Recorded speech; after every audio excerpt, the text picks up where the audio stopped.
দুটো মাদ্রাসায় হাজারো আলিম এতক্ষণ মনে হয় বের হয়ে গেছে, আর আগামী দিনে আরো হবে।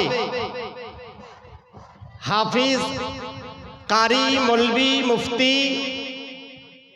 বের হচ্ছে। গ্রামের উন্নতি কি হয়েছে বলতে পারেন? গ্রামবাসীর উন্নতি কি হয়েছে? গ্রামবাসী যেখানে ছিল সেখানেই আছে, না উন্নতি করেছে?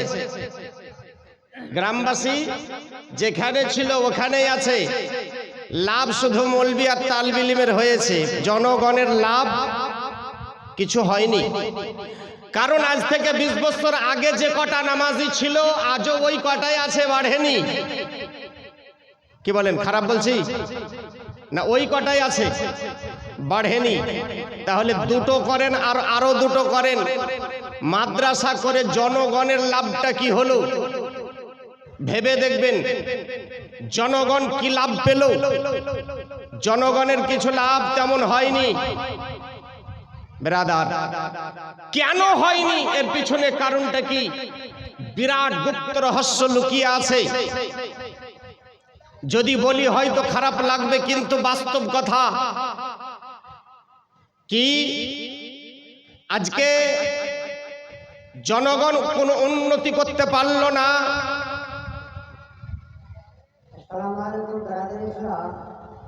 যাকে নিমন্ত্রণ কাটা আছে আপনারা চলে যান, খেতে চলে যান। আর যাকে নিমন্ত্রণ কাট নাই তারাও চলে যান, ওখানে সেক্রেটারির সঙ্গে যোগাযোগ করবেন। আবার অনেক বাঁচে গেছে।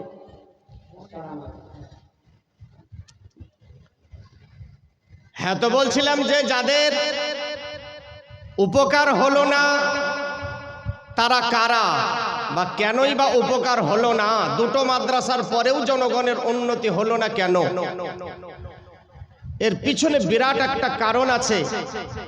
কারণটা হলো এই যে আজ পর্যন্ত এ সমাজ, আজ পর্যন্ত জনগণ আলিমদেরকে চিনতে পারল না। এটাই হলো মেন কারণ। আলিমদেরকে চিনতে পারল না। যেদিন আলিম চিনে নিবে, আলিমদেরকে যেদিন চিনতে পারবে, সেদিন জনগণ দুনিয়াতেও উন্নতি করবে আর আখিরাতেও উন্নতি করবে। বলে আলিম তো আমরা ঘুরি ঘুরি রাস্তায় ঘুরে বেড়াই, চিনে নিয়েছি।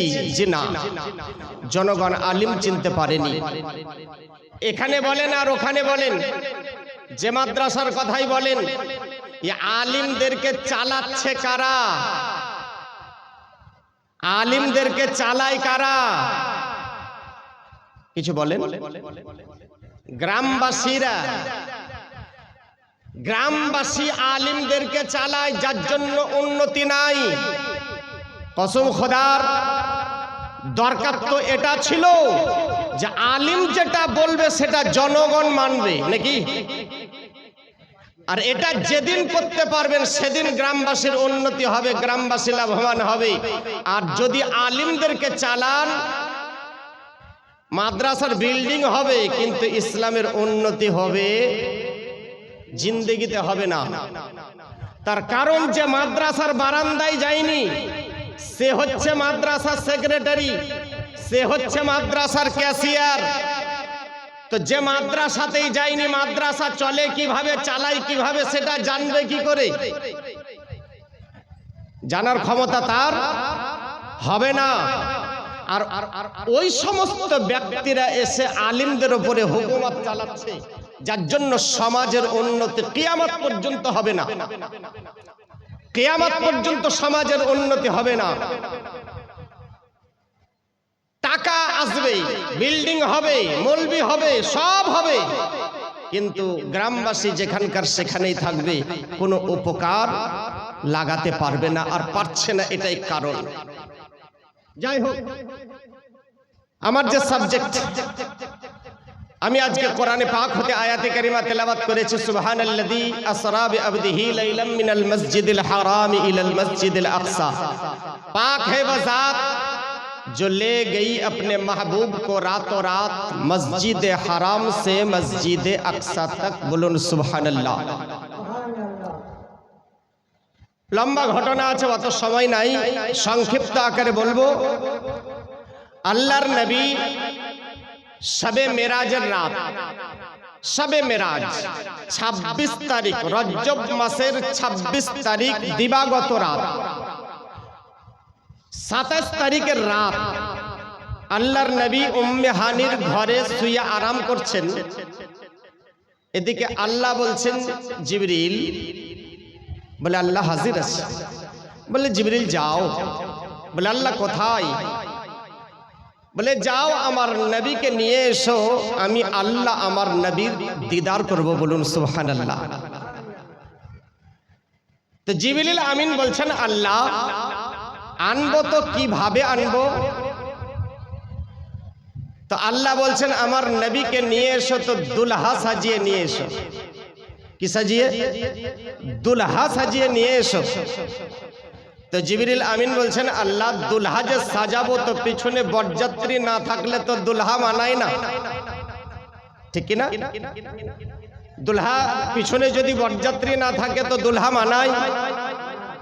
অনেকে চুরি করে বিয়ে করে, আপনাদের এখানে কেউ করেছেন নাকি? যাক আলহামদুলিল্লাহ। তো ওই দুলহা মানায় না। তা আল্লাহ বরযাত্রী পাবো কোথায়? তা আল্লাহ বলছেন জান্নাত থেকে 50,000 নূরি ফারিস্তাকে আমার নবীর জন্য বরযাত্রী বানিয়ে নাও। তা আল্লাহ ঠিক আছে। জিবরিল আমিন বলছেন আল্লাহ গো ঠিক আছে, তো তোমার নবীকে আনবো কার উপরে? দুনিয়ার মানুষ যখন বিয়ে করতে যায় তো ঘোড়ার উপরে, হাতির উপরে যায়, উটের উপরে যায়। তো আল্লাহ তোমার নবীকে যে আনবো তো কার উপরে? কার উপরে আনবো?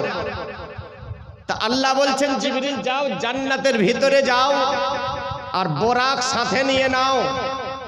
জিবরিল আমিন জান্নাতের ভিতরে প্রবেশ করলেন তো দেখলেন 70,000 বোরাক লাইন দিয়ে দাঁড়িয়ে আছে। যেটার দিকে তাকাচ্ছেন ওটাই সুন্দর মনে হচ্ছে। দেখতে দেখতে চলে যাচ্ছেন, সবাই আনন্দে আটখানা, সবাই আনন্দে আত্মহারা। শেষে গিয়ে দেখলেন একটা বোরাক কান্না করছে। শুনেছেন শুধু, আমি অল্পতে বলছি। একটা বোরাক শেষে কান্না করছে। তো জিবরিল আমিন জিজ্ঞাসা করছেন কি হে বোরাক, ওরা তো সবাই আনন্দে নাচানাচি করছে, তুমি আবার কান্না করছো কেন? তো বোরাক বলছে জিবরিল ব্যাসটা বাড়াও। জিবরিল ওরা যে কারণে হাসে আমি ওই কারণে কাঁদি। মানে দেখবেন কিছু স্ত্রী এমন আছে স্বামীকে হেসে হেসে রাজি করে, ঠিক কিনা বলেন? আরে হ্যাঁ কিনা বলেন না গো। হ্যাঁ, যারা বিয়ে করেনি তারাও বলছে কিছু স্ত্রী এমন আছে যা স্বামীকে কেঁদে কেঁদে রাজি করে। কাজ একই কিন্তু পদ্ধতিটা আলাদা। তো ওরা হাসছে আল্লাহকে রাজি করার জন্য, আর আমি কাঁদছি আমিও আল্লাহকে রাজি করার জন্য। বোরাক বলছে জিবরিল যেদিন থেকে আল্লাহ আমাকে বানিয়েছে সেই দিন থেকে নিয়ে আজ পর্যন্ত যেদিন শুনেছি দুনিয়া থেকে নবীকে আনা হবে বোরাকের উপরে, সেই দিন থেকে আমি আজ পর্যন্ত এক মুহূর্ত কান্না বন্ধ করিনি ওই নবীকে একবার পিঠে নিবার জন্য।